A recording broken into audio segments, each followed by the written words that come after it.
back to the Glow Show. I'm here with Dr. Dan Milam. We're talking about acne, and so we're going to continue on with a little conversation. Dan, at the break, I know we were talking a little bit about some of the psychological effects. I remember it all too well of having some acne and being self-conscious about it. And I think, as we talked about, 80–90% of acne is typically in our teen years. I would probably say 100% of teens do develop some form of an acne. I don't think I've ever seen someone without one pimple. Correct me if I'm wrong. No, I totally agree. I want to expand a little bit about some of the ramifications of severe acne and even some of the effects that you've seen in your practice and around of some of the adolescents. And I think what it really is to bring home and drive home that message of how important it is to treat.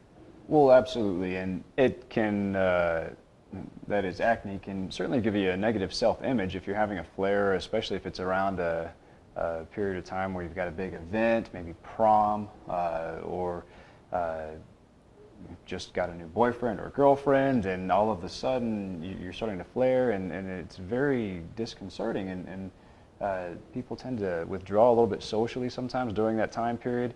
It can be very challenging. Another example, I have a colleague who, as a high school and college, during his high school and college years, he was playing hockey, and he had severe cystic acne on his back, and after every hockey practice, his shirt would be stuck to his back full of blood, and that really not only was painful for him, but subjected him to a lot of ridicule, and it was a very challenging time. So it can have multiple different effects, and certainly the impact to your own self-image is often overlooked.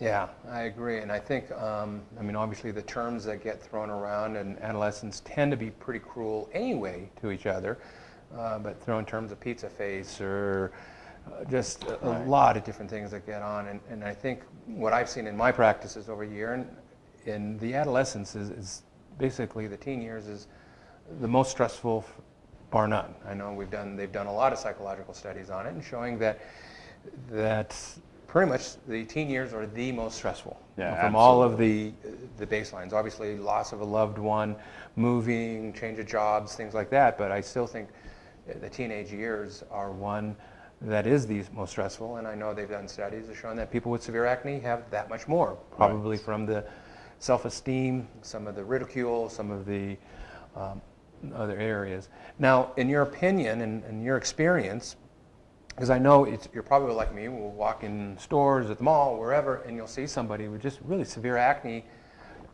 Do you have that urgency or that issue that I do? Do you want to go up to them and say, get some help? Because does pretty much every acne that you see, can it be treated and either eliminated or significally reduced? What's that level? Probably. That's a difficult question to answer and give you an absolute on. But the vast majority can be significantly improved. There are a few extreme examples, but it's very rare. And the vast majority, with sometimes simple treatment, can be improved drastically. Gotcha. And then obviously, and as you said, that one of the very first things is, in your line, is making sure it doesn't have any long-term scarring and long-term effects, which we'll go into more, because there are some great treatments to, one, not only eliminate that, but if it does happen, to correct it even 20, 30 years later. Some of the patients that are maybe in the 30s, 40s that have some severe acne scars, and to treat that. A little bit back more, we were talking about some of the other management issues on it. What role does diet play? I know there's been a lot of stuff growing up, don't eat this, don't eat that, do eat this. What is your take on some of the diet issues? The answer is we don't know exactly what percentage the diet plays, but we do know that it is a factor. There are several different anecdotal reports in the literature that will give you a different number. From my clinical experience and that of some of my colleagues, it's probably 10 to 15% in that ballpark range. So it's not going to cure it, but it can certainly make a difference and help speed up the process of getting it clear. Or if you were otherwise doing well and all of a sudden had a strange modification to your diet, that can certainly cause it to flare again. Interesting, because that's, I've heard a lot of times, I mean, the old anecdotal stuff, growing up, like chocolate, stay away from, I've heard that completely has been debunked. Glycemic loads, I've heard, have been a contributing factor of it, i.e. the more sugars, just that glycemic load index, any kind of precursors to high sugar diets. Oils? Yes, peanut oils especially, different other types of oils, but a common one we see is peanut butter with larger doses. Another thing, milk, because of the hormonal components we typically will see in it. Now the hormonal components, are you talking the hormonal components of just the lactose and what it triggers, or some of the basically milk that has some of the hormone inducing effects? As I know some of the cows that have cow milk as opposed to even almond milk or rice milk. Soy milk still has been linked to it in some of our case reports as well. But cow milk is the one that more of our studies are based off of.